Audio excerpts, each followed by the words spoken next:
Welcome to the debrief. This is our more casual and relaxed show that we do on Saturdays. It's also just because it happens to be this way, have worked out this way. It's also our less organized show because I only discovered that I was doing it about 2 hours ago. So we've got some interesting videos that we'll be reacting to today, though, and we'll once again be mostly focusing on US politics. And tonight, as ever, it is my pleasure to be joined by Sarah, the newest member of the Turn Left team, who should be here. Brilliant. Superb. Can you hear me? Can you see me? Yes, I can hear you. I can see you. Yeah. If people in the chat can confirm that they can see and hear you, we're all sorted. But sorry, how are you, Sarah? Yes, good, thank you. How are you? It's good to be back. Yeah, I'm getting there after all the technical problems that we've been having Yeah, on top of everything else. Literally, so true. Yeah, but it's good to be back. I'm just coming at the end of a cold, so I feel like I've caught 2 colds in the space of 6 weeks. So I don't know how that's happened, but it's happened. And I'm at the end of it, I think. So I'm hoping it stays that way. I feel like I'm permanently sick this time of year. From about November to late February, early March, I'm just permanently sick. Yeah, and there's also this is such a digression, but whenever someone says, "Oh, I'm sick," their common response is, "No, it's going around," and I'm like, "No, focus on me. Like it's on me now. I don't know if it's going around to everyone. Like give me empathy." So yeah. Where should the empathy be focused? It should be focused on Sarah, obviously. Me, whilst I get through this cold. Yeah, okay, cool. I'll just do a little bit of shilling before we get started. We are still all volunteers at Turn Left and are doing our best to produce content around our paid work. If we want to become a fully fledged media organisation, we do need your help. Please like and share our content and help us out financially by going to turnleftmedia.co.uk/support, where you can make a one-off donation or give us a small donation each month to keep us going. We are also now on Blue Sky, that fast-growing social media alternative to Twitter, becoming more and more important given the news cycles at the moment. So do go and check out our work there. And don't forget that me and Sarah will be responding to comments as we see them throughout the show. So please do tell us what you're thinking. We do want to hear it. Cool. So I'm going to go back to the host screen so that I can deliver the first story. So Kendrick Lamar's Super Bowl performance is rightly getting lots of attention. Lamar is very open about rejecting the liberalization of R&B. Lamar believes that messaging and symbolism should be at the forefront of any performance, and every line in his performance makes about 3 separate references to various things. I really can't overemphasize how intricately structured his performance was, and there's no way to cover all of the symbolism that Lamar included, referencing pop culture and politics. So many references in there. You can watch 30-40 minute long videos just breaking down all of the references that are made in that song and that performance. But some of the moments that stood out to me and I think were particularly important were, first of all, Samuel L. Jackson appearing as Uncle Sam and telling Lamar to play the game, right, representing American Uncle Sam, the literal embodiment of America. The reference to 40 Acres and a Mule, which references the unpaid reparations that Black Americans are owed. The saying references Union General William Sherman's 1860s promise of land to freed slaves, 40 acres specifically, and a mule, which was rescinded after Lincoln's death. I believe it was President Jackson that was responsible for that, but somebody in the chat can correct me if I'm incorrect about the rescinding. And the stage being set out as a prison yard in a video game controller. This is a really interesting one, with the triangle, circle, and excuse me, that's the wrong image. I meant to say splitting the American flag in half is this image, with more concentrated blue than red, symbolizing the US electoral college system and US political polarization. Right, you've literally embodying the divide in America, with the figures all dressed in red, white, and blue, forming an American flag, and being split down the middle, whilst also simultaneously representing that electoral collegiate system that's designed to protect Southern landowners and white supremacy. And as I mentioned before, but said too early, the stage being set out as a prison yard in a video game controller, with the triangle the circle, X, and square, the video game symbols, all symbolizing how mass incarceration is at the center of everything and forces Americans, particularly African Americans, to play the game. Now, of course, Lamar openly attacked Drake and referenced Drake's alleged interactions with younger women. And here, in a moment, you'll also see Serena Williams, who is Drake's ex. And Drake apparently also insulted her new husband, and she is crip walking. Part of the reason that she seems to have agreed to do this is to get back at Drake for insulting her husband, allegedly. Crip walking, for those who don't know, is a type of dance in hip hop which comes from the Crip gang in the USA, as you used to spell out a CRIP with your feet. That's how you used to perform the dance when it first came along. Now it refers to the fast-moving foot dances that many US rappers used. It's not related to gang culture or anything like that anymore, any more than it's just related to rap and rap history. Williams is doing Kendrick's variation at the end of the clip that I'm about to show you, which summarizes a lot of the performance of Not Like Us. It has a lot of the key moments in, which is why I've chosen to show it here. As the war approaches, That is not the right clip. Excuse me. Sorry. I'm not doing very well today. Right. That's not the right clip. I just heard Sarah laugh in the background. That is not the right clip. Excuse me. I'll just repeat that again. Yeah, so Serena Williams, is doing Kendrick's variation of the Crip Walk at the end of this clip. You really about to do it? 40 acres and a mule. This is bigger than the music. You really about to do it? Yeah, they tried to rig the game, but you can't fake influence. What? Beat your and hide the Bible if God watching. Sometimes you gotta pop out and show. Certified boogeyman, I'm the one that up the skull. Walking down the whole time, I know he got some hoe. Pull and start bully the fro. Say Drake, I hear you like I'm young. You better not ever go to cell block 1. To any that talk to him and they in love, just make sure you hide your little sister from them. They tell me Chubb's the only one that get your hand-me-downs. Party at the party playing with his nose down. Baka got a weird case, why I see around. Certified lover boy, certified. Wop, wop, wop, wop, wop. I'm on them tough. Wop, wop, wop, wop, wop. I'ma do my stuff. Why you trolling like a, ain't you tired? Trying to strike a chord and it's probably A minor.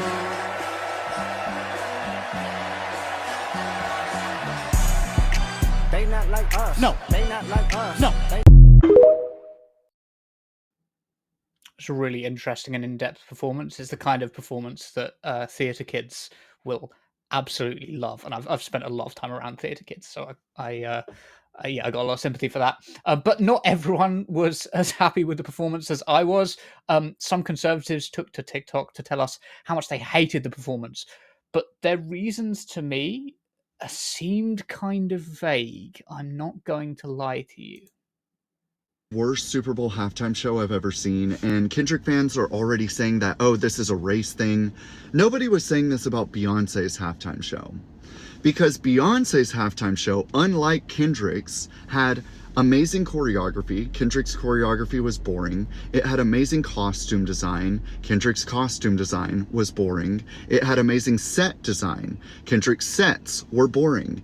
And Beyonce performed a wide list of songs that actually resonate with a large portion of the US population. You can't say the same thing for Kendrick's performance. Beyonce's performance was also musically impressive. You can also not say the same thing about Kendrick's performance. I think a lot of artists nowadays think that if their art has political messaging in it, then it doesn't have to be impressive on a surface level, like musically and aesthetically, visually impressive. And that's just not and never will be true, especially for the Super Bowl halftime show. People want a halftime show that is both visually and musically impressive, and Kendrick's performance was neither of those things.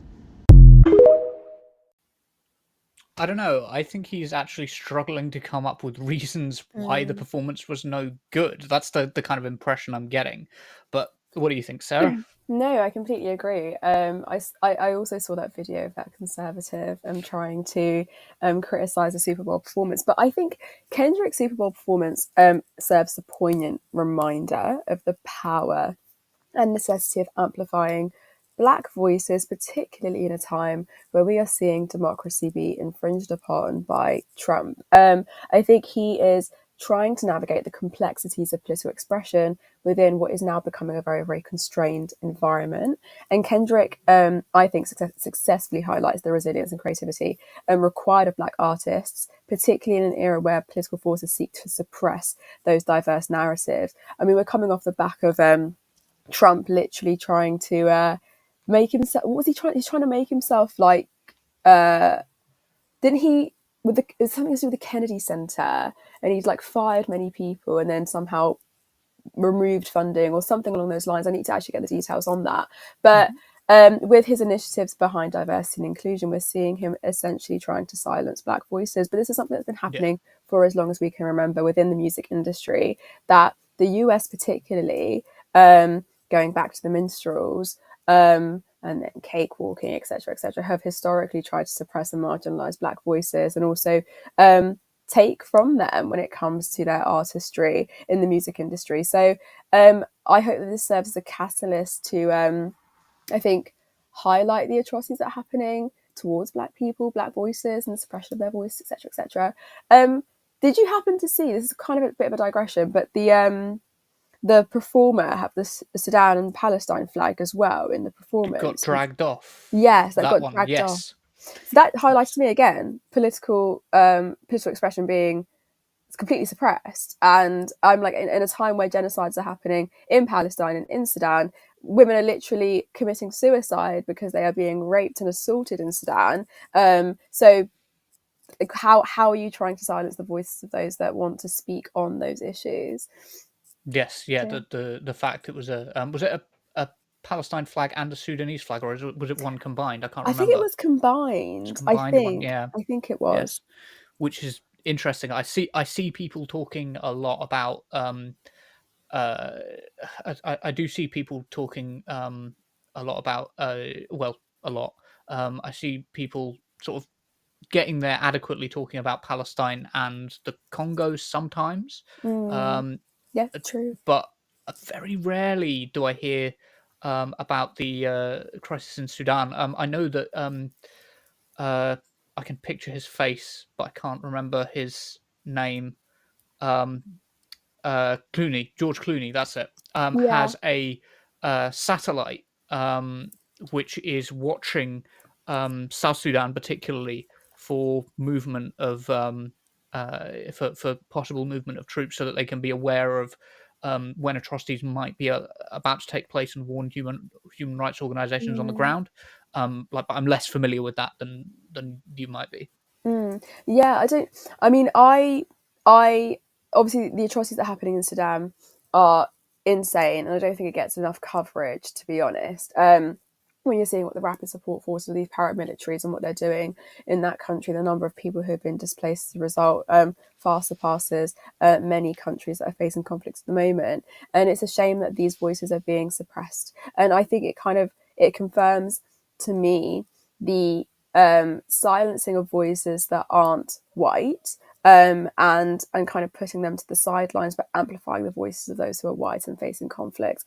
And I don't think that's conspiratorial thinking at this point. I think there's been a consistent track record done by media, done by those in working in politics, that do not give enough attention to the atrocities that are happening in Congo, in Sudan, and frankly in Palestine as well, with the way that they try to depict what's happening there.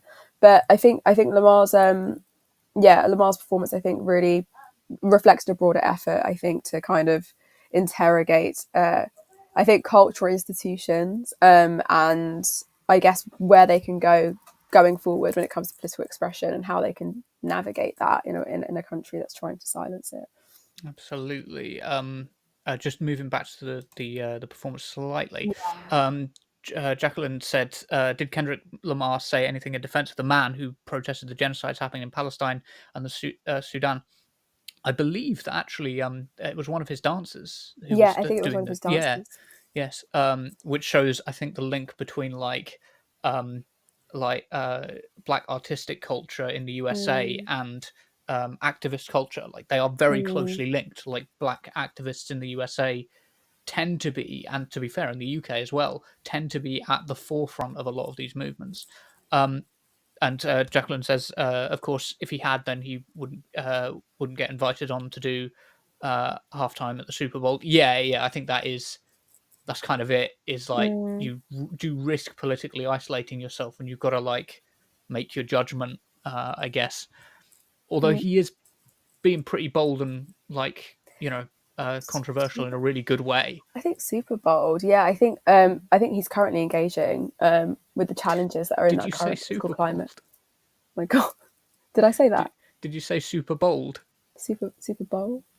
Super bold. I might have said that, like as in Super Bowl. It's the Super Bowl. Never mind. Oh my God, I thought you were being really clever. No, I did. No, actually, can I just pretend that I did that on purpose? Yeah, I thought you were being really clever. Okay. In the Super Bowl. Thank you. That was actually so good. I'm really proud of myself doing that unintentionally. But I think the challenges in the current political climate, like the current political climate in the US, presents additional challenges just for Black and brown people, Black and brown voices. Like I was mentioning earlier, like Donald Trump, with his plan to fire the board of trustees at the John F. Kennedy Center for Performing Arts, and appoint himself as chairman, it kind of reflects a broader effort to control cultural institutions. And potentially, I think, suppress diverse voices. And I think that directive to end events featuring drag performers and terminate diversity, equity and inclusion initiatives, I think kind of exemplifies that trend. So the actions of Kendrick and his performer underscore, I think, the necessity for artists where there is so much media consumption. Like there are people who are jumping on crip walking on TikTok, like they've seen this is now on everyone's screen, that this is, I want people to see it for the political expression that I think Kendrick's trying to push out, and I think it's an institutional like pushback against dissenting voices. So yeah, but I think at the moment, them trying to silence any voice that isn't agreeable to Trump, I think that's sort of intensifying at the moment. Yeah, absolutely. And like there's something a bit like Jesse Owens at the 1936 Olympics, the way that Kendrick was like looking up at Trump, because Trump was there. He was there's like footage of him like looking down at Kendrick, and there's something very kind of like especially as there was the Black Power symbol as there was in the 1936 Olympics. It's very kind of a moment of defiance. I did want to draw attention to a couple of comments. First of all, I wanted to draw attention to this one because I think it related to what I was disheartened to see that the Super Bowl isn't about Super Bowling. Me too. I don't understand Americans in general. Yeah, we got this one as well. I wanted to I think we can comment on. I didn't watch the performance. My mum did. She told me that she didn't understand a single word that Lamar said. And I think, in a way, I kind of want to validate that, because if you're not in Black American, like deep in Black American culture, a lot of the references are going to go over your head. Like if you're not familiar with the history, if you're not familiar with the artistic expressions that are being used, if you're not familiar with the references, if you're not familiar with the rivalry between Drake and Lamar, there's going to be a lot of things that are going to go over your head. That's fine. I want to validate that, but also it doesn't mean that it wasn't an awesome performance. You could listen to take another kind of show that has loads of depth to it. You could listen to Hamilton, the West End show, and you could go, yeah, I didn't get any of that. Just went straight over my head. That wouldn't mean that it wasn't like a really awesome performance and had loads of validity to it and stuff that can be studied, stuff that I don't want to make it uncool, but your English teacher would like get in on and go like, yeah, this is really interesting stuff. There's loads of depth to it. Yeah, let's unpack that. Yeah, exactly.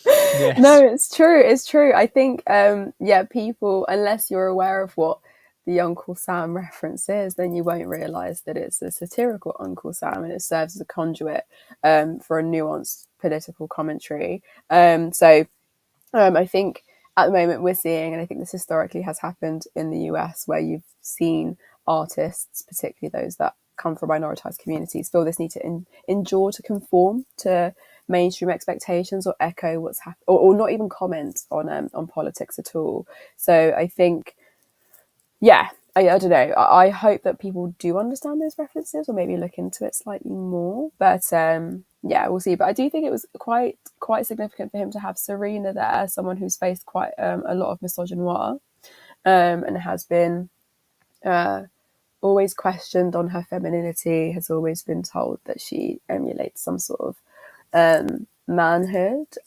So I think that he did speak to like trying to bring to light navigating the systems that allow for racism and sexism to thrive. Do I think he conveyed a critical message? I think so. I think Gideon Hudson's just corrected me because the Black Power symbol was raised in the 1968 Olympics. I know the one you're thinking of, but I thought that Jesse Owens also raised a fist at the 1936 Olympics. I could be wrong on that though. Not really my particular area of German history, I'm afraid.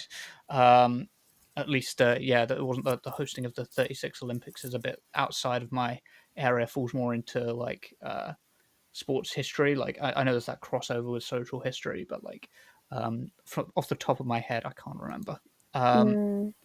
Yeah, I forget that Serena dated Drake. So was this just a ploy to use Serena as a means to kind of bring Drake into the like, hey Drake, I've got Serena. So are they? I mean, but there's so many interpretations that you can get from this performance. I think the ones that we can take are the whole game controller, the Sudan-Palestine flag. I don't know if Kendrick even knew that was going to happen. To be honest, I'm not sure. But yeah, the Uncle Sam reference. I think there are things that we can definitely take from it, but I think that's just me wanting to interpret things that probably don't need to be interpreted. No, I think the point, if you listen to Kendrick, a lot of the emphasis of what he does is like, no, this is a form of art. It's supposed to be like subversive. It's supposed to be like something you're supposed to look into it. Like that is the point of a lot of what he does. Like a good theatre company has put together a performance that you can like pull apart and go, okay, so this symbolizes this. Like I think that is part of the point. Agreed. I don't feel like we particularly need to argue against Evan that conservative on the aesthetic points, because I think aesthetically it was just awesome. Like I don't think there's really an argument there. I mean, the Damn Thing won the song, I suppose, not this particular performance, but the song in general has won 5 Grammys and an Emmy Award. I feel like it has. It's got its reputation there already. You know. Yeah, agreed. Yeah. I wanted to talk for a moment about crypt walking, and I think it's for one thing, it's really awesome to see it, like the cultural awareness of crypt walks come out, because there's like different crypt walks that different artists have, because they've developed them into their own particular styles. But there's something I've seen going around online, which is claiming that the crypt walk doesn't come from gang culture, or rather, it doesn't come from that gang history. I suppose not gang culture, but like it doesn't have ties back to the Crips and the Bloods, the American gangs, but rather references Henry Crip Hurd, who was an amputee dancer from the 1940s. That was something that was going around. However, besides the name, I've looked into this, there doesn't seem to actually have been any connection. This does seem to be like an online rumor. What, that it's connected to the amputee? Yeah, that it's connected to the amputee. It seems I've never heard that before. Yeah, it seems that it's actually tied back to that sort of that gang culture coming from the Crips, and the Crips like using the movement to spell out CRIP with their feet when they were at parties. That does seem to be where it comes from.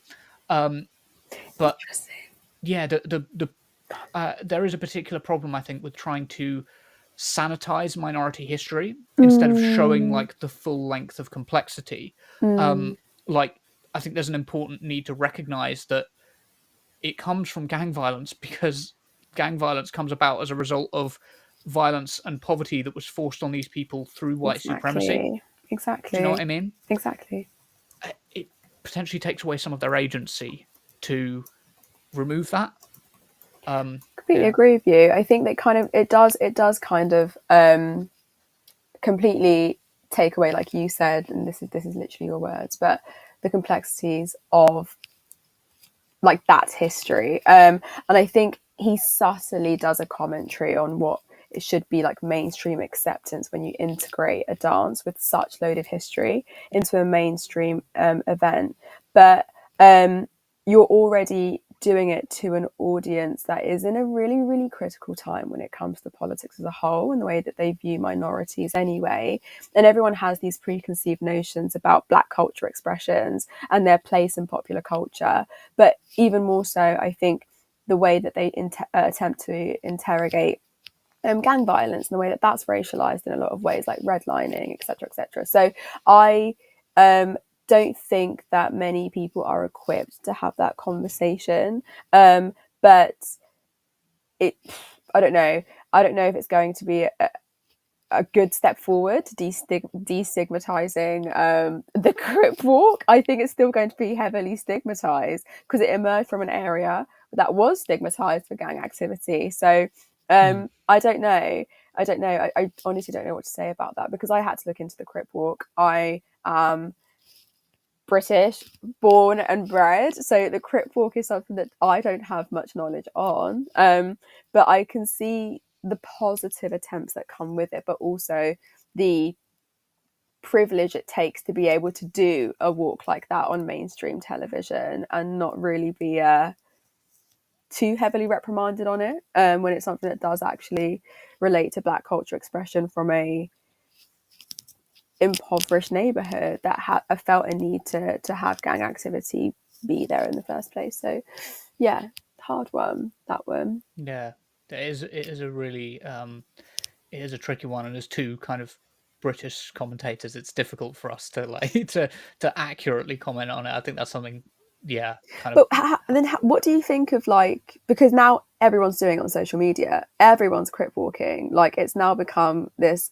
social media trend just like anything else where people are recording themselves doing it on the streets in Britain, and you know, people who have no affiliation with the Crips or the Bloods or gang activity as a whole in the US, but are still deciding to jump on this trend that they could probably profit from. So is this actually counterproductive? Is Kendrick wanting to put Black voice at the forefront, but now it's kind of again being taken from the Black communities and those that brought it into fruition in the first place, and silencing them as a result? There's a danger, I think, of like culturally appropriating it, but so long as the message comes with it, do you know what I mean? So long as it's still connected back to Kendrick Lamar and the message that he's trying to bring forward. You know, that 40 acres and a mule reference, that was probably one of the most overt references in there. But it was like, you know, that didn't end up in there by accident. It's tying it back to that, which is tying it back to the song. I think it can be, I think it can be really used really well. And it can be used really bad. I think it's probably a mix. Sorry, that's a really boring answer. No, it's not boring though, because we know that these are obviously rhythmic movements that came out of gang culture, and it's permeated through mainstream hip hop. So it's not something that is old. There's something that's like new. Sorry. So I don't know, but I do completely agree with you. I think as long as it is tied back to the fact that you've got Kendrick who's trying to reclaim a cultural narrative, then it was a globally televised event. I think that his Super Bowl performance has got so many views now. Everyone's talking about it. As long as it goes back to that, the fact that they were trying to challenge prevailing narratives that often stigmatise symbols emerging from marginalised communities, then I think that's a good thing. So yeah. Yes, yeah. I think that it's just that sort of mixed history, isn't it? And it is an interesting one because of the like, you don't want to detach it from its origins, because actually that is always the as much as like I'm talking about like in a historical context trying to sanitize it by relating it back to like Henry Crip Hurd. It's also, you don't want to sanitize it by making it just like, oh, this is just a mainstream thing that people do. Exactly. Yeah, I a lot of agree with you. it reminds me of how a lot of punk, like hardcore traditional punk people, are very like protective of punk and going like, you can't be punk and be a conservative. They are two mutually oppositional. Yeah. Yes. Right, agreed.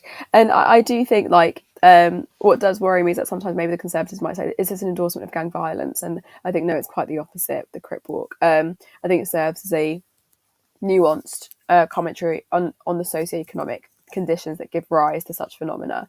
Like they give rise to the fact that gang violence is still a thing that's proliferating in probably the most impoverished parts of our societies. And by, I think, presenting this dance in a new context, you're challenging stereotypes that try to dispel monolithic portrayals of Black communities by trying to showcase the depth and diversity of their cultural expressions, but also what they do in times of adversity. Like, so yeah. So I don't know, like I remember I did this paper a long time ago that was on Negro spirituality and this whole idea of like the collective effort of Black voices coming together to find and promote healing, reframing narratives that allow for a reimagining of Black significance and promoting a sense of like transformation within Black communities. And I do think it kind of does, just the Crip Walk in general, I think does in this instance with Kendrick's performance, I think it just serves as a metaphor. Oh God, now we're getting English, aren't we, Cog? We said, yeah, it's going to be an English class today. Yeah. I think a metaphor just to address the potential, a metaphor for the potential to address even and overcome systemic issues through community engagement and cultural pride, which I think is something that has historically formed the fabrics of Black communities in the US. Yeah, I think the significance of Serena Williams, who of course has been targeted for being a prominent black woman in the public eye by, I mean, the British press, let alone anything else, or anyone else. I think the cultural significance of that and her going out and doing a dance which is um, rejecting Drake and what he represents, not only as her ex-husband, but also as the symbol of sanitized Black American culture, which is a lot of what Kendrick Lamar has criticized Drake for. Yeah, I think that's significant. No, it is significant. I absolutely agree. It's interesting though, because I know that Black voices within media are able to make quite a considerable amount of money, but there's still an inadequate number of voices that I think make it to the forefront of that. So yeah, I think there is a nuanced criticism that is coming from Kendrick towards Drake, who I think, like you said, has become a sanitized version of consumption that is able to make it into the charts. And then now all of a sudden you've got Kendrick who's come into the picture and he's able to underline his performances with a multifaceted gesture, rich in cultural significance. And I don't think that I could say the same for Drake. Not that I'll even listen to Drake, to be honest. I can't say that I do. But yeah. I just want to correct. I think judging by the comments, I think I may have said Serena Williams that Drake was Serena Williams' husband. Serena Williams' boyfriend. They were only ever going out. They weren't married. Just to clarify there. I think I might have said that by mistake. That I didn't mean to say that because it was. I didn't even think know. it's her. So sorry. Yeah, I to be honest, I don't know celebrity culture well enough to be able to do this story and comment on it well. But yes, we should probably go on to the next story. Yay. We're kind of being casual and relaxed about it, but so let's go. Did I put it there? Oh yes, because I accidentally went on to it before. So the US Secretary of Defense, Pete Hegseth, managed to drag himself away from his liquor cupboard to attend a NATO conference this week, which is lovely of him. Glad he had the time. And he was effectively there to tell NATO allies to take a hike if they hoped that the USA had their backs in the conflict with Russia. Here is a snippet of what Hegseth had to say that I jump scared you with earlier about the war in Ukraine. As the war approaches its third anniversary, our message is clear. The bloodshed must stop, and this war must end. We will only end this devastating war and establish a durable peace by coupling allied strength with a realistic assessment of the battlefield. We're also here today to directly and unambiguously express that stark strategic realities prevent the United States of America from being primarily focused on the security of Europe.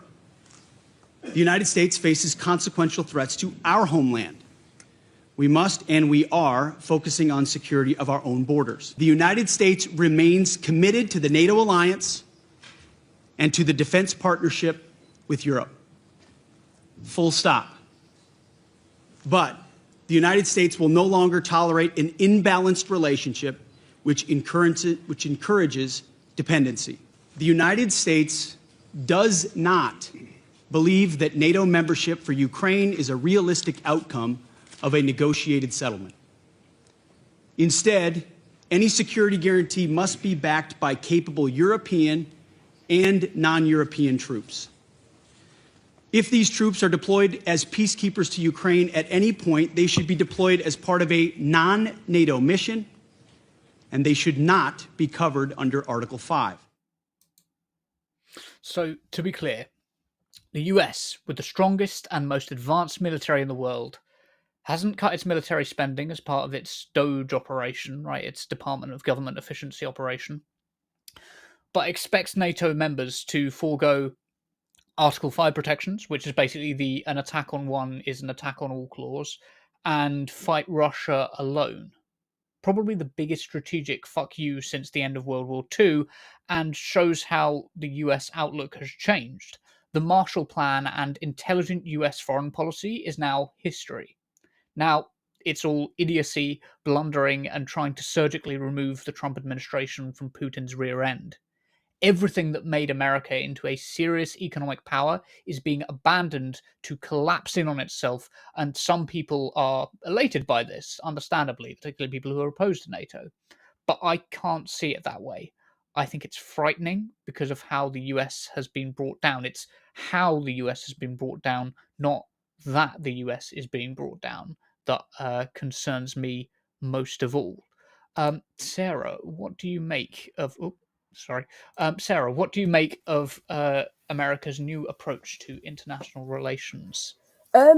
It's actually insane to think that someone like Hegseth is there speaking the way that he is. I think his speech is it's an emblem of a broader trend, this militarization of reactionary politics. And I think figures like him have increasingly sought to merge domestic right-wing grievances, opposition to migration, disdain for progressive politics, and in this obsession with Western values, the West, US, West, the West, blah, blah, blah, like with foreign policy. And I think in doing so, they create this self-fulfilling prophecy where international alliances are no longer about stability, but instead are about enforcing some sort of ideological purity.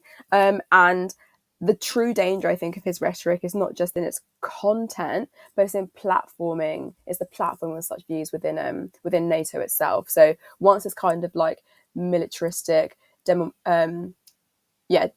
this militaristic like rhetoric comes into fruition, that's reserved for like think tanks and conservative conferences. Now it's being woven into the language of international policy. And that shift, I think, has alarming implications, particularly given the growing far-right presence in European politics. So I don't know, it's a huge concern to have someone like him. He's a danger, I think, to society if he's speaking the way that he's speaking. So, yeah, I'm concerned. There's a guy called Alexander Dugin, who is known as Putin's Rasputin. Like he's sometimes Putin's philosopher, depending on who you ask. But basically, his geopolitical theory in a book he wrote, I think it's called Foundations of Geopolitics. But again, somebody in the chat will correct me. People always do, and that's a good thing. It's always good to have my own fact-checking body in the comments. I like it. Foundations of Geopolitics, I think is the name of the book, where he essentially laid out the plan for Russia's future geopolitical ambitions, and a few of them were isolating the UK from Europe, because the UK is just a convenient place if you're going to launch an invasion to stave off, Russian aggression within Europe. You'll do it from the UK because it's away from mainland Europe, but it's a staunch US ally. So you isolate it, whether through its economic and through basically sponsoring far right governments to do Brexit. You isolate it from the mainland. You then stoke racial tension in the USA because that was a vulnerability which they'd noticed in the 90s in US politics. Of course, throughout the Cold War, it was a vulnerability which the Soviets were continually pointing to, going, actually, this is an area of moral weakness from the USA. It's really, really obvious, and a lot of Americans are very unhappy with it. So it's something they use then. But also taking the USA out of the NATO alliance, taking the USA away from NATO, away from their responsibilities to the international community. And I feel like Trump and Hegseth are just kind of like, they're basically handing that to Putin, basically giving him everything he wants. No, exactly. And Hegseth's speech, I think, is just, you made reference to the Cold War. I think it's so relevant to this. His speech is laced with this nostalgia for a mythical past of strong men and real leadership, and like, what does that look like? It was less about military strategy and more about reasserting the kind of hard right nationalism that has taken a real stronghold of the US, and I think parts of Europe too. So this isn't new rhetoric. It's like what you were saying. It echoes the language that emerged from Cold War militarism, like where strength is framed as an opposition to diversity and diplomacy. So his claims that NATO need to focus on real threats, I think, were little more than a thinly veiled demand for an unrestrained war economy, and one that kind of prioritizes military build-up over diplomatic engagement and conflict over cooperation. So I think people undermine the historical backdrop of Russian imperialism and how it's really impacted geopolitics as a whole, or the global sphere, just global politics as a whole. And we're looking at real destabilization. I think we're already quite destabilized here, but we're looking at more destabilization. So I think this is, he's taken an opportunity to frame NATO not as a collective of defence, but as a vessel for the West's ongoing culture war. This was just another means for him to talk about people coming in and invading their countries and blah, blah, blah. Like, how can we tackle this elusive threat of people who are taking things from you? Like, how can I then trigger so much more social resentment within you so that you can feel scared that these... And I think these aliens are coming in, and I think it's just, reiterating Trump's rhetoric. So, I do think this is now ammo for Putin to kind of go ahead and do what it is he had intentions of doing anyway, and he continues to do. So stop undermining the prevalence of Russian imperialism and how it's continuing to thrive in the 21st century, and look at it and how it's look at the past as well, and how history's actually allowed for that to proliferate too. So no, I'm in full agreement. As usual, like I feel like I'm I'm always more or less always aligned with your views. I'm not going to lie. I want to draw attention to a couple of comments though as well. Edward Sexby says Trump wants to pull back to the American hemisphere and only bother about the Middle East for the oil. I think that's true. And essentially, he just ended USA's involvement in NATO. He also said that if any European country was attacked by Russia, USA would not get involved. This is ridiculous. Like, like it's just insane. It's insane, isn't it? Like, I genuinely do think, like, I've read so many dystopian novels, so many dystopian narratives. I just think we're living in a dystopian world. Like, it's so insane to me. And I think it's so fair that some people go into some sort of existential crisis, because if the West is, and I hate using the term West, the global North is truly concerned with security, I think it has to prioritize stability over escalation. They are escalating so many of these issues. They need to prioritize diplomacy over belligerence, and cooperation over ideological purity tests. And that's what they're pushing for, these ideological purity tests. So otherwise we're going to risk, I don't even want to use that collective pronoun, we are not involved in this. We are involved in this. We should talk about it, but I'm not involved in that decision making. I will critique it though.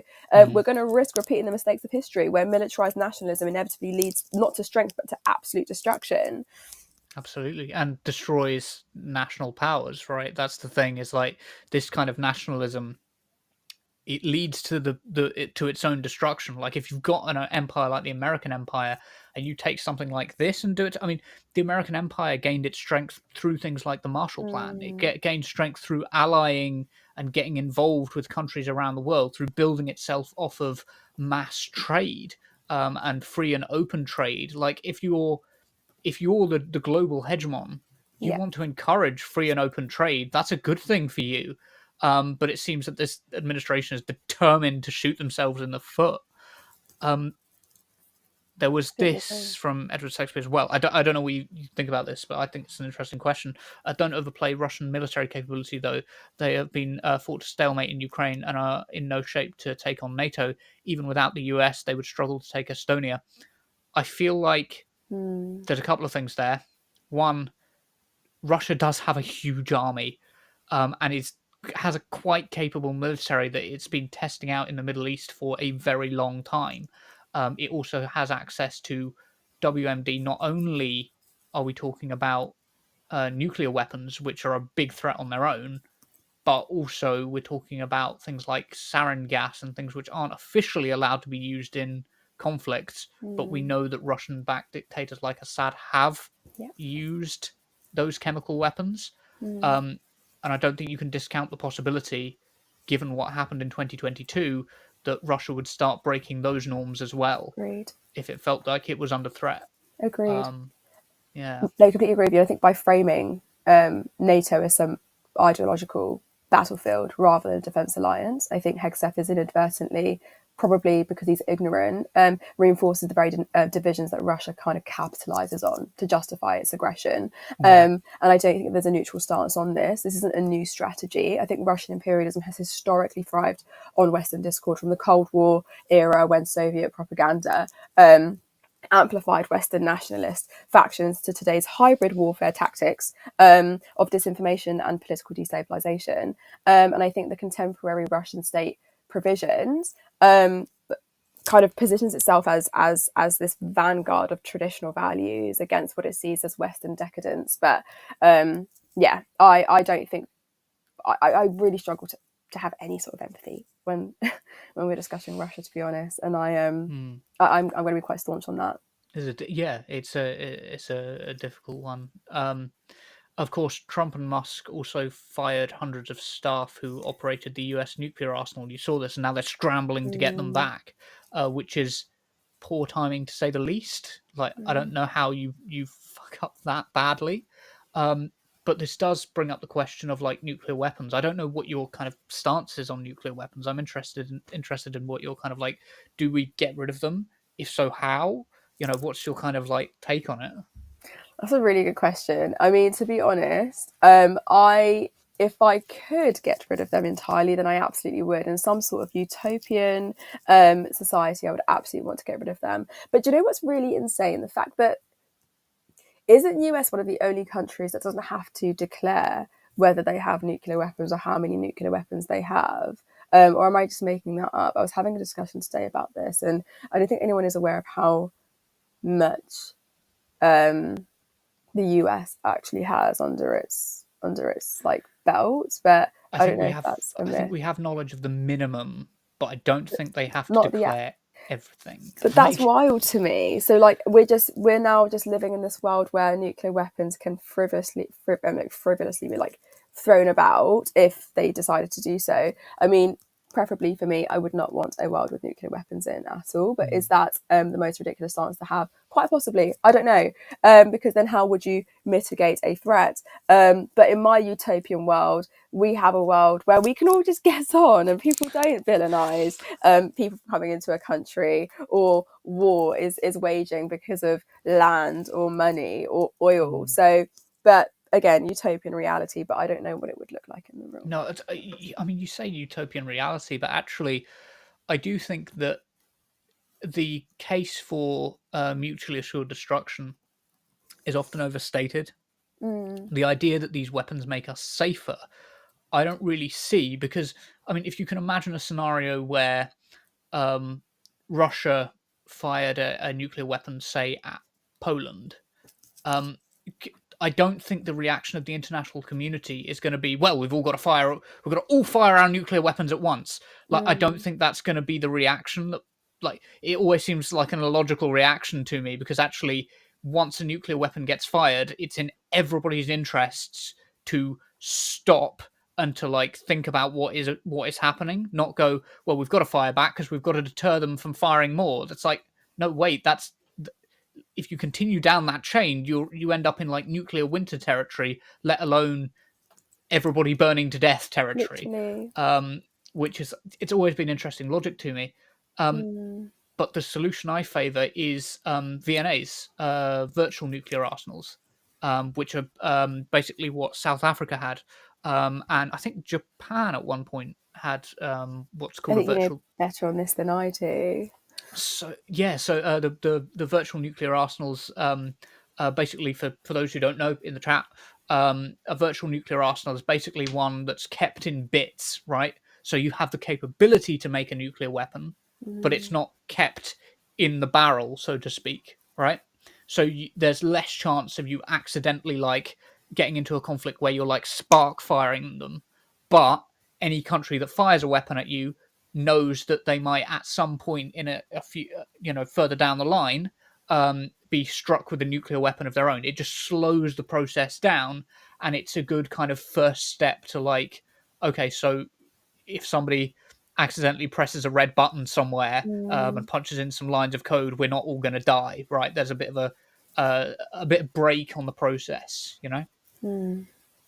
Absolutely. No, really interesting point as well, actually. And there was a comment that was made because by Rachel that Israel's been in denial about their nukes for years. Yes. I do find it's interesting that the biggest powerhouses when it comes to inflicting harm upon the countries that surround them or upon countries as a whole are the ones that are in denial about being, or the ones that are dishonest about actually declaring what weaponry they have, what weapons of mass destruction they have, what nukes they have in their bank. So I think there must be a direct correlation between the level of violence that they ensue and the number of nukes that they've got. So, really interesting point, and thank you for pointing that out, Rachel. Yes. I feel like this is a pointed question. Thank you for the $2 as well. But would Turn Left have on a Ukrainian guest? Yes. Yeah. I'd be happy to talk. I believe that Rachel's asking this question because she herself is Ukrainian. Nice. And I would be really interested to talk. I'd be interested to have perhaps not a single Ukrainian voice on, but perhaps a few Ukrainian voices, particularly if we've got Ukrainian voices from academic spheres as well. To sort of like bring it all round. But yeah, that's something we definitely. I think it's a really great point as well, because I think the importance, especially with this media platform that we're building, that we're centering the voices of those that are impacted by the things we're always dissecting and discussing, because there is a level of privilege for us who aren't obviously A, directly in that conflict, or B, in this context, Ukrainian. So we would not be able to understand, I think, the truest extent of how this might be impacting Ukrainians when it comes to Russia's invasion. So yeah, centering their voices. Okay. You apparently Rachel isn't Ukrainian, but lived in Ukraine. Sorry, I misremembered. I remembered you had a connection to Ukraine, but I couldn't remember what it was. Yeah. So that would be interesting. Yeah, so let's, I think, go to our final one, and this is going to be a bit of a reaction story. So let's have a look. We're actually going to, how am I going to do this? I'm going to go to this screen. So here in the UK, meanwhile, Keir Starmer is pandering to anti-immigration rhetoric, while the far right, of course, continues to grow. ITV produced a documentary where they infiltrated a far-right group called Active Club England. We're actually going to now watch through a 4-minute trailer of it, and we'll kind of pause as we go through. So if at any point you want me to pause it, Sarah, just start speaking and I'll pause it and drag it back. It's all good. But yes, and of course, people in the comments, please do let us know what you're thinking as we're watching the video. But this is going to be a bit more of a reaction sort of content thing.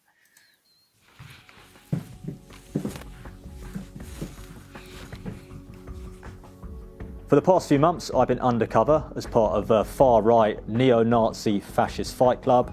They're known as Active Club England, and there's ones in America and all across Europe. I joined the one in the UK, and here's what happened. That's what I thought, you f***ing nerd. Off back to where you come from, you head. Down, guys. White power. Basically, there's a snitch in this group chat. How the would ITV know my name, Glenn? My first meeting in person, they had to meet me to... Can I say, if you're called Glenn, I don't think white supremacy is for you. I don't think any kind of supremacy is for you, just generally. Don't make me laugh.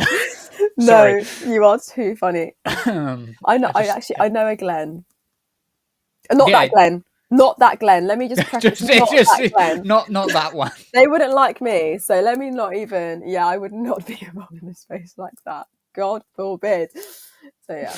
Jesus Christ, Glenn. But it's a very triggering video. Like, I felt myself already getting quite riled up, but I want to preface to anyone who feels like they might be impacted by this to maybe come revisit it maybe later, because it is hard. Like, I think it's going to take a lot to even make me to watch this, to think that these are people that we might be sitting on a bus with. These are people that might be in our police force. These are people that might be teachers. These are people that might be at our doctor's surgery, like normal looking people. Not that there is a look to someone when they are a fascist, but I don't know. It's just there's a lot to unpack there and to interrogate. It's a lot. It's a really good point. And I apologize to people in the audience. I should have added a trigger warning to this, because this is full of like white supremacist rhetoric and stuff like that, and references to violence as well. So if that is going to trigger you, as Sarah said, take some time away, maybe come back to it if it's gonna be an issue. Equally, Sarah, yourself, if it starts to bother you, do let me know. We could skip some bits. Not a problem. Kind. No, I'll be okay. Thank you. All right, cool. Just let me know. And the other thing is, if something catches your eye, as I said, let me know. Absolutely. I'll pause it. Cool. to make sure I was vetted into the group. So I did my prep. Our story was good, but I was nervous, you know. I was shaking a bit, to be honest with you. It was strange. It was like it was going for a job interview, but with Nazis. I am being racist today. And throughout, I was thinking, like, how have I ended up here? What have I got myself into? What is your ethnic background, exactly?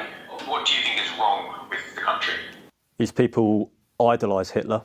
They hate Jewish people. I mean, they hate anyone who isn't European white. In order to join the group, I had to give a fake name. They also wanted to test my fitness levels. These people, they're not just racist, they're Nazis. They're preparing for a future race war. After the is over, there's going to be a power vacuum. Oh, yeah. And someone needs to step up. We're here to take power whenever the opportunity arises. So we'd chat on Telegram and we'd meet every couple of weeks for a training session. It was 65% fascism, 35% fitness. By fitness, I mean mainly sparring and boxing. The boxing was hard at certain points, especially with some of the more aggressive members. You know, they could take care of themselves. And I've been hit in the face, hit in the body. Some people were even bleeding.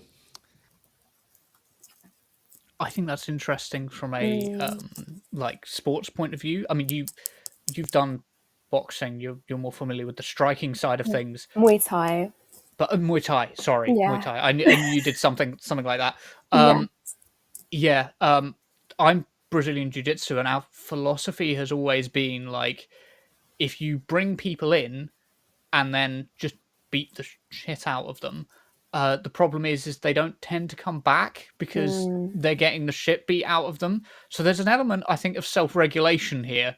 Absolutely. In that a lot of people who join, if they're not put off by the Nazism, they might well be put off by the fact they're being beat up as well. Like, absolutely. But also, I think it completely takes away from the fact that these are sports that do require a considerable amount of discipline. I mean, I'm not one that does engage with like watching boxing or any of that sort. But whenever I, do Muay Thai, unsuccessfully, I'm not amazing. Let me just put that out there. But it is what it is. Good fitness. But there is a great degree of discipline and respect that is built within that community. So the fact that is now being used as a means to not even control aggression, but amplify aggression, I think says a lot about the sphere of influence that they're trying to create and the community that they're trying to create that's rooted in, fascism. So... I just want to draw attention. Vicky says that guy's not disguised from COVID. I can identify people by their eyes alone. I've no doubt, Vicky. But the guy you're looking at on screen is an actor recreating what the undercover agent said. It's kind of small, so I understand why you can't see it, but it does say something about it being an actor right in that in the text above. Just so you know that nobody's at risk here, which is I wouldn't be rebroadcasting this if I thought that somebody was in danger. Yes, I do extreme pacifism. It involves a lot of sitting and drinking tea, which Sarah also does. I also drink tea a lot. Terrible habits. Awesome. Right, let's carry on then. So it was sort of after the sessions when we used to talk, and a lot of the real ideas and thoughts came out. And to be honest, I was completely shocked at just how much anti-Semitism there was. They're paranoid. They're thinking, a lot of them, there's a hidden camera there. And a few times they looked at me and I thought they might have spotted it. All I know, like, you could be an MI6 spy coming in trying to upset the balance. You could have a bloody undercover camera. So you can't say anything inflammatory. But you've got to laugh it off. Luckily for me, nobody found the camera and I got away with it. Pog. Can I just say something? And they weren't all just British either. Yeah. They weren't all British, actually. I didn't know this. But what I find really interesting is the incessant paranoia that they've got. Like, they're clearly very, very paranoid. And I think that is quite significant when it comes to the things that they consume within the media. But also they know for a fact, I mean, it goes without saying, that what they're doing, they will absolutely be reprimanded for if they were so, open and loud about it. So they know what they're doing is wrong. They know what they're doing is up for contention. So the fact that they're paranoid, I think, is says a lot about the intricacies of their little fight club. Yeah, there's very much within lots of fascist movements. There's the cult of paranoia, because it's something that is relied upon to avoid any kind of systemic analysis. You create conspiracy theories because conspiracy theories are, at their core, they're the opposite of systemic analysis. They're the opposite of real analysis of factors and what influences what, and how we're socially influenced, and the sort of level of power that various groups have got in society. Like, a lot of fascism at its core and a lot of conspiracy thinking at its core is a rejection of that in favor of there are no coincidences. Everything is being, despite all of the things that we know about the current setup of power. And let's be real, the fact that the rich are very openly going, yeah, we're taking all your shit. What are you going to do about it? Despite all of that, people going, well, it's probably just being controlled by, usually the Jews is the argument that's usually made. But not always. Sometimes it's DEI or whatever, like conspiracy theories along those lines as well. Absolutely. And this world of combat training and extremist indoctrination. And I think what's interesting is that you like, if you look back, like in the 1930s with the British Union of Fascists and their attempts to cultivate this, I think they called it the new man, through like this military discipline, it's now coming back. I don't know if it's ever left. I don't think it ever left, but it's definitely coming back, and it's coming back with a vengeance. I think the key difference today is that these groups have these extensions of themselves, like they have these digital landscapes where they can spread this ideology with unprecedented reach, and their recruits aren't necessarily men who are in jackboots marching through London, but instead they're disenfranchised young people, often white, that are radicalized through online echo chambers and fed this, I guess, diet of racial paranoia and conspiracy theories and an anti-establishment narrative that I think paradoxically aligns with the very reactionary forces in power. So yeah, definitely not a fringe problem, but one to interrogate. And importantly, incel stuff, right? A lot of it arises from sexual insecurity. That is where a lot of it comes from. A lot of the what is it called? The incel to Nazi pipeline. Like Agreed. Yeah, completely agree with you. And it opens up a whole other discussion, not just into the racial paranoia, but also the violence that's ensuing against women and girls. So actually they all kind of just align. They all align somehow, some way. Yes, 100%. Yes. And I was going to go to a comment, but actually I think what we'll do is we'll carry on watching. I mean, there was Spanish, Italians, Ukrainians, Romanians, all with just one common ideology. So you wouldn't expect a stereotypical Nazi to look like members of the active club. They're all just normal looking blokes. I mean, you wouldn't even recognise these people in the street. Some of the members were young. There's one who was 18 years old. He was the youngest. I think he'd actually been recruited before he was 18. I think the moment I realised this group were for real and really dangerous was after one of the sessions when some of the members started talking about weapons. Axes, knives, guns. They were talking about firearms and how easy it would be to 3D print a gun, and also how easy it'd be to get a permit for the gun if needed. Did you see in like France and Germany, it's easy to get things like AKs and like big proper guns? Yeah, they're on the black market. It's hard to get. You can get hold of them. It's just annoying to get hold of. A lot of people are 3D printing that. So after months of following these racists, I don't want to call them racist actually, they're beyond racist, they're Nazis. It was time to expose them, time to uncover them and their hate. So we let them know we've been part of their group. Basically, there's a snitch in this group chat. So one of yous is a snake. Members dropped out like flies. They panicked. It shocks you that a neo-Nazi group like this should even exist, in the UK. I can only speak about what I saw. This is an organised far-right Nazi group who are training consistently for a race war. But these groups are forming, they're recruiting actively. It's scary because some of these are convicts and they're spreading ideas to younger members of the group who can be easily led astray and manipulated.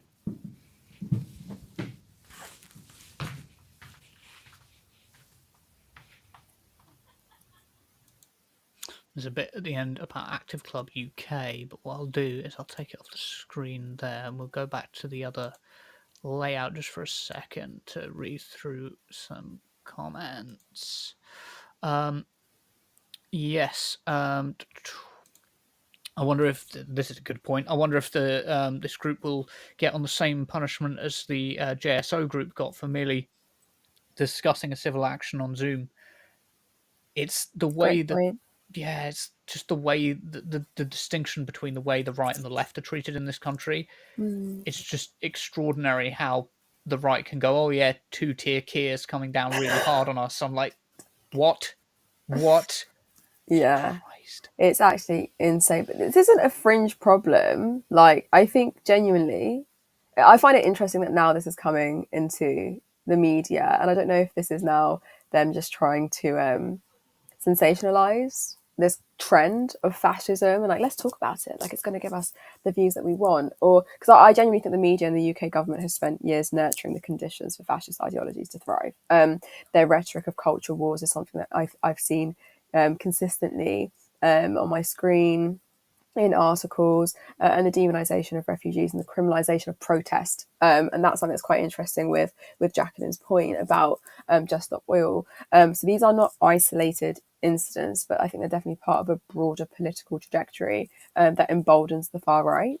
When you have, and it's related to politics, when you have figures like Suella Braverman, who have mainstreamed the language of racial exclusion, while policies such as Rwanda deportation plan served as a real-world enactment of ethno-nationalist fantasies that the far right espouses and respond very, very well to. And they're still speaking about the Rwanda scheme and how that should have been a thing that is still happening.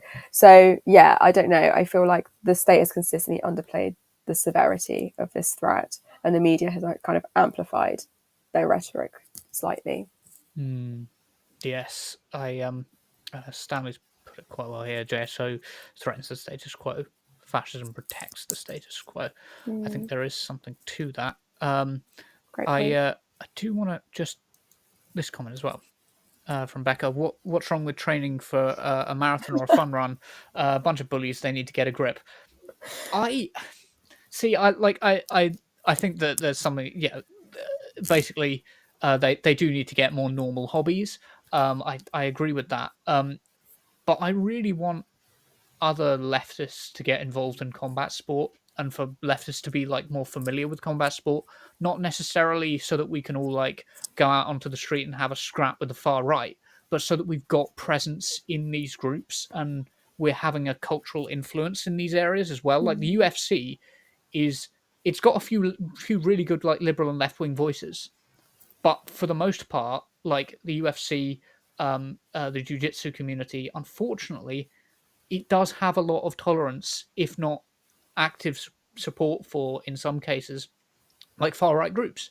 And that is a problem that needs to be addressed by getting leftists involved with it, and making sure that these cultures aren't like dominated by the far right. But I think there is a kind of natural, not natural, but like a socialized lefty kind of we don't want to touch this kind of thing. Which I think is where, and I'm always going to advocate for this, I think this is where Brazilian Jiu-Jitsu actually shines, because it's quite an intelligent sport that's based on leverage, and you can practice it without getting too injured because there's no striking involved in your general everyday practice. Like, you should train for striking, but in your general everyday practice, you don't have to get hit by anyone. So it's like quite, you get thrown and stuff, but you're taught how to land so you don't hurt yourself. And you can train that stuff without getting injured, and you're more likely to come back if you're not getting injured every time you go along. Do you know what I mean? But maybe you have a different perspective on that coming from like Muay Thai background.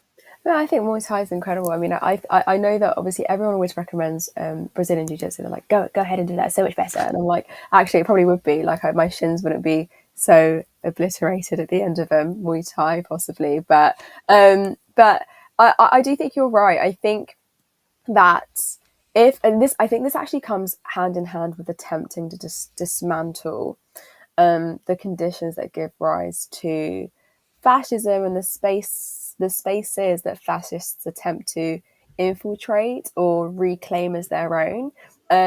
If more of us collectively come together, then I think that is a mass movement that will actively oppose fascism, but then again, in turn, dismantle the conditions that give rise to it. So, yeah, I mean, I'm a Muay Thai queen, arguably. So I don't know if Brazilian Jiu-Jitsu is better, but I'm sure Cog and I can discuss the issues of that for so long. I would recommend that people do that. It's great. But yeah, I don't know. With that program though, I think I will definitely give it a watch. But yeah, I think the response to a crisis like this, I think it has to be more than just reactionary outrage, because I think that's what it's going to do. Anti-fascism cannot be a passive stance. It has to be a proactive struggle, and as history has shown fascism doesn't disappear on its own. It's fought and it's defeated through collective action. And I do think the far right is mobilizing. And the only question that remains is, will we we kind of like collectively come together to tackle or confront the economic inequalities and challenge the narratives that pit the working class communities against one another, and refuse to allow far right ideologies to be normalized in public discourse? Because I feel like it's now becoming a little bit more normalized to call those coming into the country aliens and to describe them as a swarm. Like, the verbiage is so dehumanizing and disgusting. So I think it means addressing state complexity and exposing the ways in which mainstream politicians particularly use fascist rhetoric as well to serve their own ends, and demand accountability from media outlets that enable these movements as well when they attempt to sensationalize things like this. Yeah, no, 100% agree. 100% agree. The normalization of that rhetoric is something I think about a lot, actually. But I did want to draw attention to Natalie's comment because it addressed you directly. She said, "Sarah, I've sparred previously with people whose far right viewpoint, who with those far right viewpoints, excuse me, and they seem to be trained in Krav Maga or boxing." The rest of the comment isn't directed at you, but I thought that was an interesting one to draw attention to. Krav Maga, of course, is, I believe that's the Israeli martial art, isn't it? I think it is. Yeah, absolutely. Yeah. Absolutely. So, yeah. That's an interesting one. But yes. A comment's caught my eye. Yeah, go for it. No. I'm not going to get that one up. Okay. Yes. Actually, we can get it up. Yeah, go for it if you want to. It's good, yeah. So there are three. So you won't be able to speak this sort of fascism unless you all embrace the underclass, and then goes on to say the problem is your working class identity stuff. It's our precariousness on which we all identify, precariousness on which we all identify, not our working conditions. How would you respond to that, Cock? Yeah, I think that people do ultimately respond to their material conditions. I think that getting around that is going to be really difficult. If you start addressing people's material conditions, you don't risk the rise of fascism. I just want to point out that they have also said this. Fascism exists as a counter to socialism. Conservatives and communists align in their hatred for synthesis. Do conservatives and conservatives and communists hate liberals?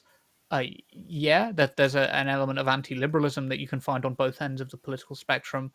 I don't know that fascism exists as a counter to socialism. I don't agree with that. I think that one of the elements of fascism is usually being anti-socialist, but that's because it's about protecting the state and the relationship between the state and corporate power. Like, that is generally how I view it and understand it. But it depends what you're trying to say there.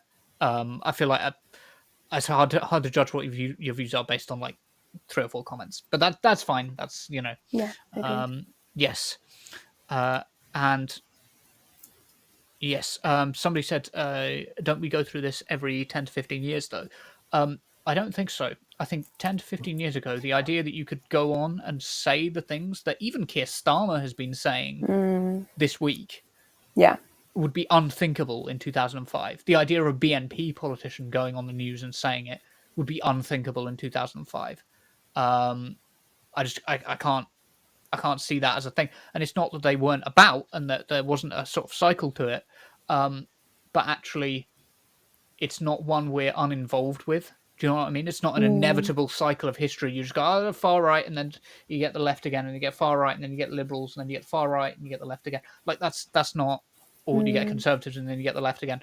That's not how it works. We're not uninvolved in this process. Like, a lot of the fascist movements that rose in the 60s and the 80s were defeated by people going out and actively campaigning against them and trying to fight back against them.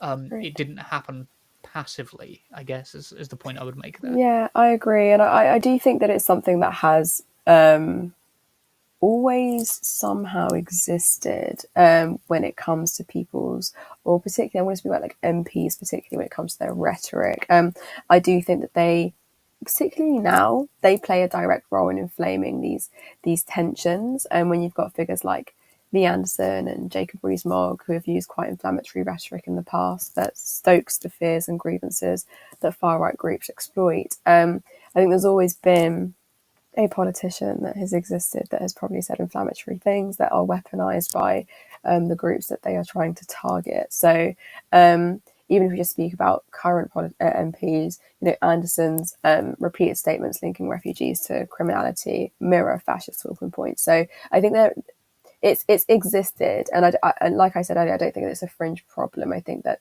it's something that has been there for as long as anyone can really track it back to. And I think discussions around the far right or fascism as a whole have been framed as warnings about a distant future, when in reality the threat was already there, rather embedded within British society. And increasingly now, I think British institutions, when you don't know, like the man was saying in this documentary or whatever it is, they're just normal looking people. Like, they're people that you work with, they're people that you sit alongside with. Like, so yeah, there is a growing concern. I think it's always been there, but yeah, 100%. It's always been connected to that history, and that is to tie it back to fascism, which I always will. I will always have to tie it back to the Third Reich, because it's the area that I know, the area of history that I know best.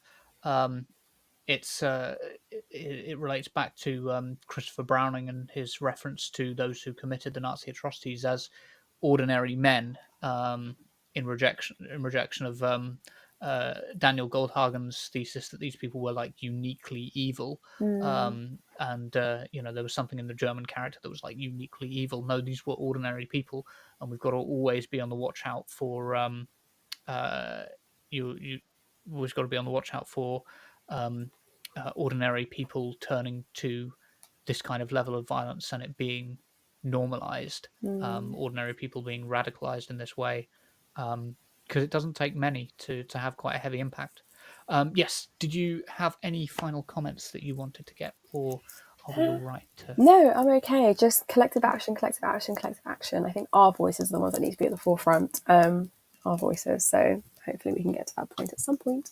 But yeah, no comments from me. It's been a really great show. Thank you, Carl. Awesome. No, thank you very much. I really appreciate you coming on. It's been absolutely fantastic. Right, let's go to this screen and I'll just end. So that's all we have time for this evening. Again, thank you to Sarah for joining me tonight, and thank you to all of you for commenting and engaging. Really appreciate it. It's always fantastic to see you. It's always fantastic to do these kind of more relaxed and casual shows where we're like just reacting to content. I really like doing this sort of thing. And please don't forget that we have a Normal Island show on 8 p.m. On Monday. We will see you all next time, and have a good rest of your weekend.